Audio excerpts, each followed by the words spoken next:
नमस्कार मंडळी. आज आपण आधार कार्डला कोणची बँक लिंक आहे ते चेक कसे करायचे ते पाहणार आहोत. लाडक्या बहिणीचे पैसे आणि PM किसानचे पैसे किंवा मनरेगाचे पैसे ज्या खात्यामध्ये येतात ते बँक कुठली आपल्याला माहिती नसते. आपले 2-3 खाते असतात, त्यातील ते बँक कुठली, कोणत्या बँकेत आपले पैसे जमा झाले तर हे आपल्याला माहिती नसते. ते चेक करण्यासाठी आपल्याला आधार कार्डला कोणती बँक DBT लिंक आहे ते चेक करायचे असते. तर चला आपण ते चेक कसे करतात ते पाहू. तर क्रोममध्ये जायचं, आधार कार्ड सर्च करायचं. त्यातली पहिलीच जी लिंक आहे ते ओपन करायची. याच्यामध्ये डाउनलोड आधार कार्ड त्यामध्ये जायचं, डॅशबोर्डमध्ये जायचं, लॉग इनमध्ये जायचं.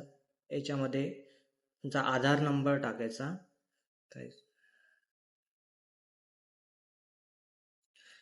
आधार नंबर टाकून जसा हा बाजूला कॅप्चर दिलेला आहे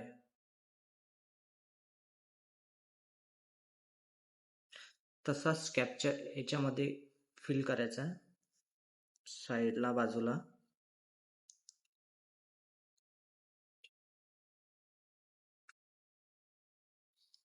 आणि लॉग इन विथ OTP करायचं.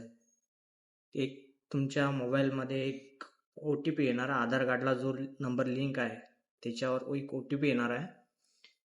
तो OTP इथं टाकायचा, लॉग इन करायचं. लॉग इन केल्यावर आपल्याला स्क्रोल करून खाली यायचं आहे. इथं हे एक ऑप्शन दिसणार तुम्हाला, बँक सीडिंग स्टेटस. याच्यावरती क्लिक करायचं.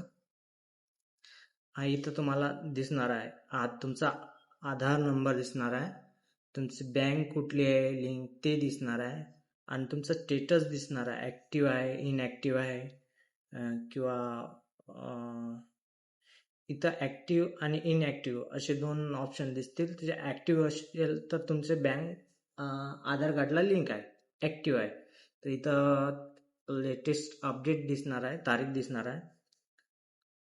तर याच खात्यात तुमचे PM किसानचे, लाडक्या बहिणीचे आणि मनरेगाचे पैसे जातील. धन्यवाद.